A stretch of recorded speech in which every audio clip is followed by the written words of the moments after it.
నా చేతుల్లో మీరు చూస్తున్నవి పచ్చి మామిడికాయలను కోసి వాటి నుంచి తయారు చేసినటువంటి ఒరుగులు. కొంచెం పుల్లగా ఉంటాయి. వీటిని పప్పులో వేసుకోవచ్చు, కార పొడులు ఏవైనా కొట్టుకుంటే అందులో వేసుకోవచ్చు, చింతపండుకు ప్రత్యామ్నాయంగా కూడా వాడుకోవచ్చు అని చెప్తున్నారు.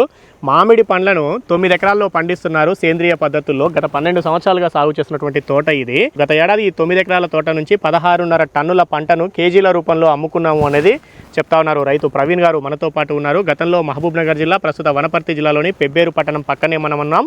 తలకంటి ఆర్గానిక్ ఫార్మ్స్ ఇది. మామిడి పండ్ల నుంచి ఈ విధంగా ఫ్లేక్స్ అంటే ఒరుగులు తయారు చేస్తున్నారు. దాంతోపాటుగా ఫ్రూట్ రోల్స్ తయారు చేస్తున్నారు. ఇది మామిడి తాండ్రా, ఇది తయారు చేస్తున్నారు. ఇవే కాదు, ఇంకా అనేక రకాల ఉత్పత్తులు కూడా తయారు చేయించి అమ్ముతున్నారు.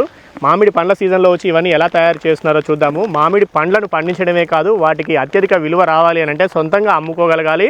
దాంతోపాటుగా ఇలాంటి ఉప ఉత్పత్తులను కూడా చేసుకున్నప్పుడే బాగుంటుందన్న ఉద్దేశంతో ఇట్లా చేస్తున్నామనేది వారు చెప్తా ఉన్నారు.